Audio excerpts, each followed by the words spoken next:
Am I wrong for taking my friend to court after she kicked me out of the bridal party for cutting my hair? For my friend's 3-day wedding, I had to buy 3 different dresses, including alterations and specific shoes, which totaled over $700. She also wanted specific hairstyles for each day. Unfortunately, starting in March, my hair started to deteriorate. Due to health reasons, my hair was falling out in chunks, and in May, I made the difficult decision to cut my hair. I told the bride about my decision 2 weeks before the wedding, and she didn't say anything bad.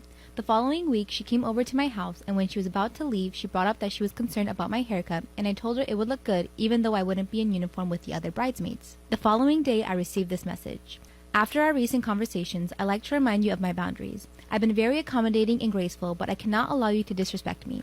As you know, my wedding has been something I've dreamt of for many years. My husband and I have invested a lot of money into the video and photos of this day, and as we reflect on this day in the future, we want to see our vision reflected in the memories. Since I asked each of you to be my bridesmaids in 2019, I've been very clearly and very communicative in my request. The timing of your decision to cut your hair and not come in advance is very upsetting to me. I would have felt respected if you had communicated with me more than a week prior to the wedding, so we could have worked together to find a collaborative solution. Your inconsistencies have concerned me, and while I sympathize with your health conditions, I'm not willing to compromise my vision to accommodate you, or anyone else, when you have informed me in advance and we could have found a better solution. Since this is something you can no longer fully commit to, I need you to please step down from participating in my wedding.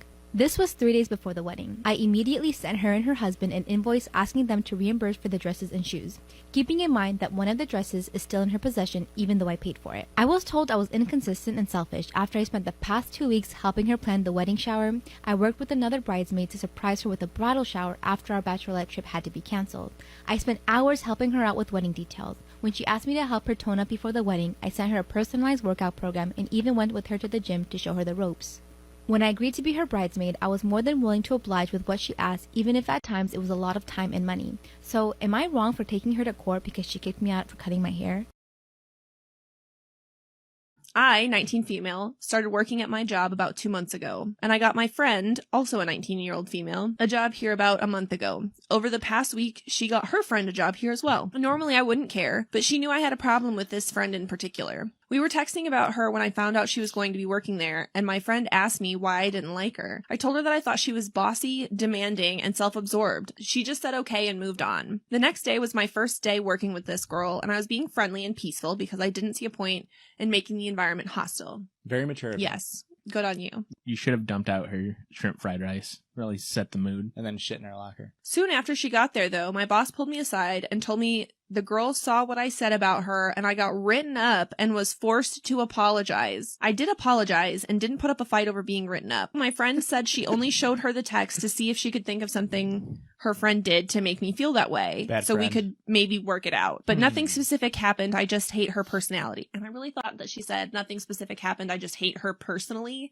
And I was like, Eric was like, I really vibe with that. I really vibe with that. I just get bad juju off this beat. Listen, sometimes you just get a feeling. This person hasn't done anything to me that make me not like them. But I have a feeling. See you through whatever ruse you've got going on here. And I know you're a shitty person. Yeah, and then when I turn out to be right, you're all like, don't talk to me. And now, Erica, may I ask, what happens when you turn out to be wrong? nothing. I just hate them forever.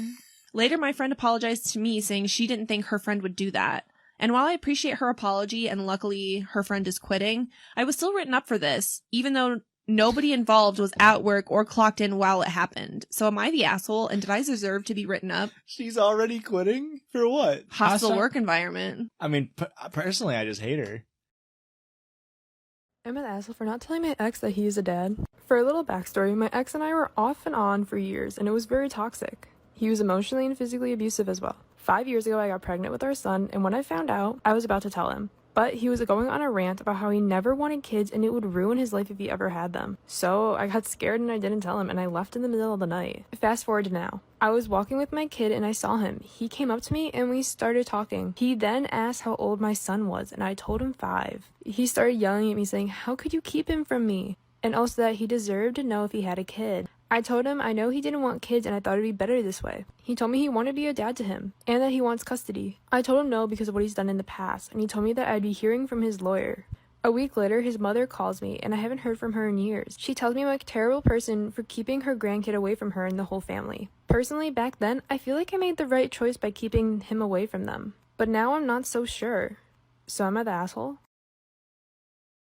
I'm a teenage girl and was born when my mom was 18. I see my dad like 3 days a year at Christmas. My dad doesn't want me as much as he wants his other kids, but I try not to take it personally. My stepdad, who's been in my life since I was 5, is really nice to me, but I don't think he would care if I didn't exist. He makes my mom and little brother, my mom's and stepdad's bio kid, so happy and does a lot for me, and for that, he means the world to me. My mom's pregnant again, and this time I get a little sister. I'm just a little nervous, but my stepdad hasn't said anything about having his first daughter, so I really do appreciate him being sensitive to me, even though I know that he doesn't consider me to be his daughter. My mom's excited for another daughter too, and has been shopping for clothes and been putting together a nursery with me because I'm really good at art and I'm painting a mural for my sister. She keeps saying things to me like, I'm so grateful to be able to give all of this to the baby that I wasn't able to give to you, and that she's blessed that she doesn't have to do it alone, and that she's really excited to see my stepdad be a dad again. I know I'm being selfish, so please don't think low of me because of course I want my mom to be happy, but when she says things like this, I feel like I'm worthless and that I'm a burden. I also feel bad for feeling bad because I want my mom to have a good life, and she at least stuck around because she could have left me like my dad did. Painting is really therapeutic for me, so I've been hiding away painting the nursery. At dinner today, my mom asked me why I've been so quiet and I told her about my feelings. She got sad and my stepdad had to comfort her. I said I love her and was so grateful that she's my mom and for all that she's done for me, but she was still upset. I feel like the a-hole because I knew that she would get sad when I told her my feelings, but I told her anyways. Am I the asshole for telling my mom and stepdad the real reason I was upset?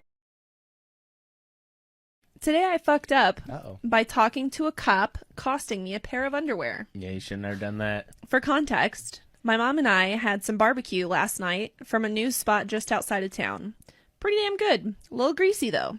Got to talk to our neighbor, a state trooper, for the first time in months since we all got back. He comes over in full uniform, waving his arms, telling me to stop mowing for a second so he can talk to me. I've already been feeling a little bit of a stomach rumble before this happened. I stop the lawnmower, I shut it off, I get off of it, and I go walk out to the road to meet him.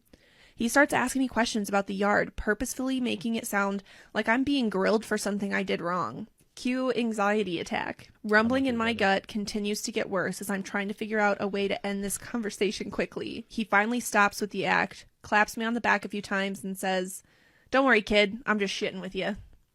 Oh, no. At which point the dam breaks. It's like you said the magic word. And it is not a silent one that I can keep secret and clench between my cheeks while I walk awkwardly back to the house. No, that would be too easy. It was loud, and it was wet. It immediately began running down my legs. He sees it. He looks at me and is about to start freaking out when I say the only thing that I could think of in my panic-stricken mind. "No, sir, officer. It is I that is shitting with you." Very good. Very, very good.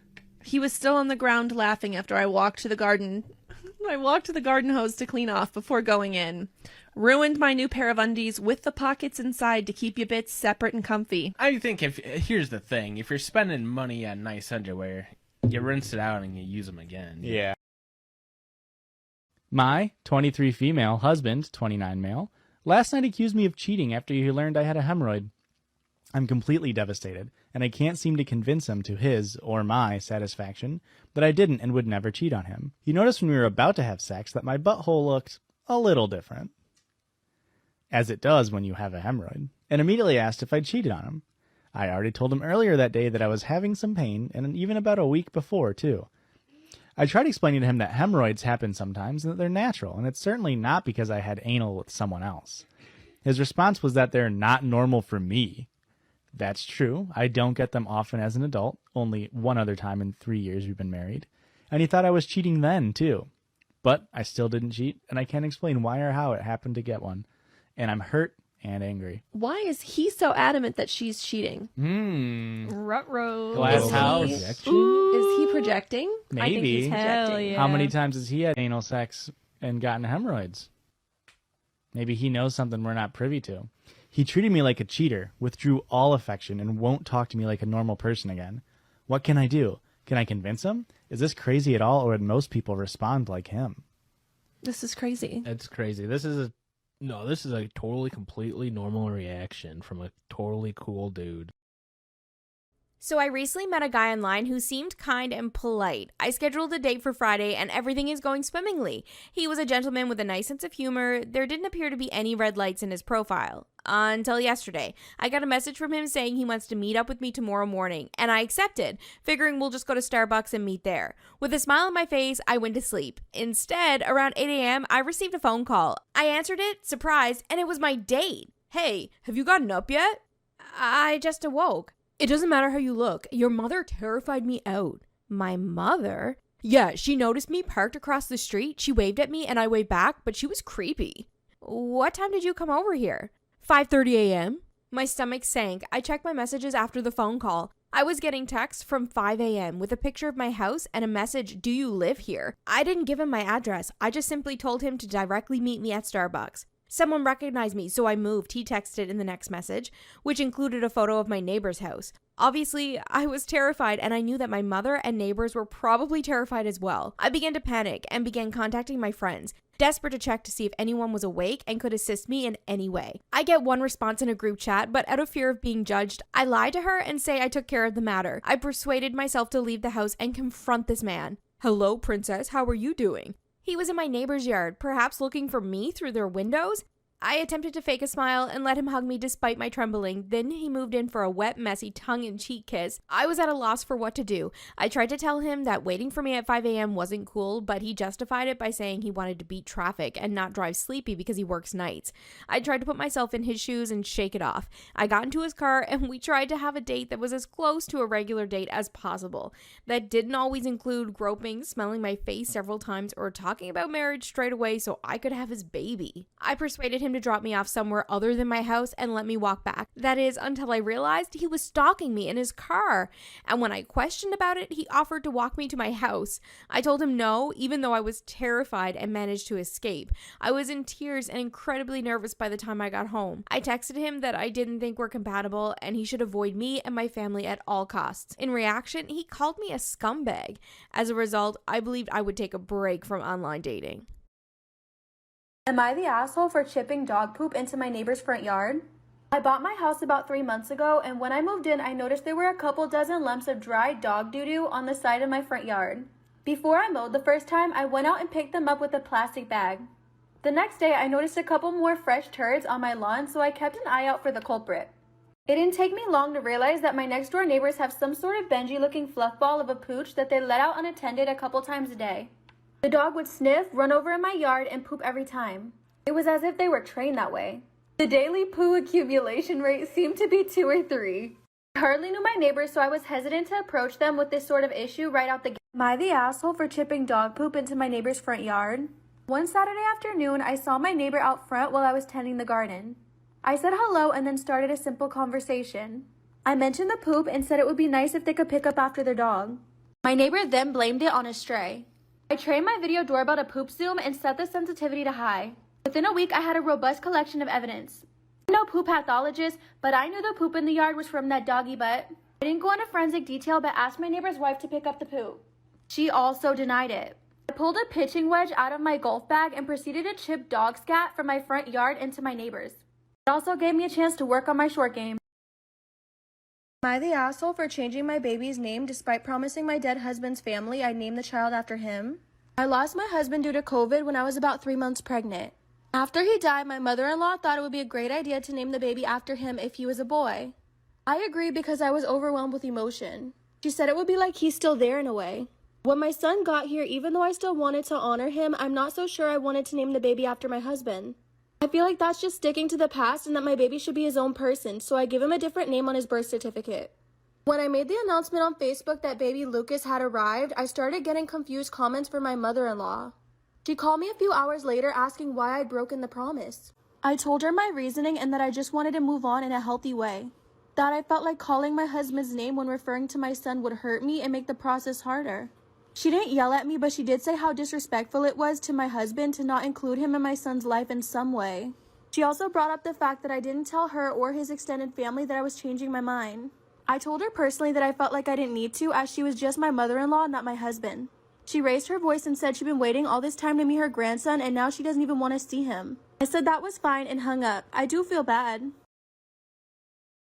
I drove 2 hours to surprise my boyfriend and found out that he left for the week. It's me and my boyfriend's first year away at school. We're both from the same town but went to different schools and they're 2 hours apart, so we've both made the drive many times and it's worked out great. My class was canceled tomorrow, so I decided it would be fun to go to Victoria's Secret, get some candles, massage lotion, and then go surprise him tonight. I got to his dorm and saw that his car was still in the parking lot, so I figured I had some time to get it cleared with his roommate and surprise my boyfriend. I texted his roommate and asked if I could let myself in and he said of course, but my boyfriend hadn't gone out of town for the rest of the week. I was confused. His parents have a house in Imperial Beach, but he always wants me to go with him. I called him and he said that he yes, he was going, but he was still in town getting some stuff together. I asked him if I could come with him, and he said no, it was just a boys' trip. I told him that I was actually in his dorm parking lot and wanted to surprise him. He gave me this very condescending, "Oh, that's nice." I asked if he could at least please come by and see me, or we could meet up since I went through a lot of work to put this together. He just dismissively said, "No, I can't. We're already on our way." He then said that maybe he could come next weekend to see me, but I should just drive back, and then basically hung up. I looked at Find My Friends, and it turns out he was literally passing by his dorm as we were talking on the phone. He could have easily stopped by and said hello, and this really hurt. Maybe it was stupid, but I called his friends and they all said the same thing. The thing that's so sus is that none of them are going, and it's some random friend he's going with that none of them have ever met, but I shouldn't be suspicious. It's like all of them were coached into saying the right thing in short notice because they all said the same thing. I mean, I guess I could look at it like they all said the same thing because it's the truth, right? However, every one of my alarm bells is going off. This is so unlike him. Even if he were going there, he would have told me first. This is the first time he's ever gone without telling me or without inviting me. Maybe I'm a young, dumb, paranoid girlfriend, but my instincts are telling me something is up. What should I do here?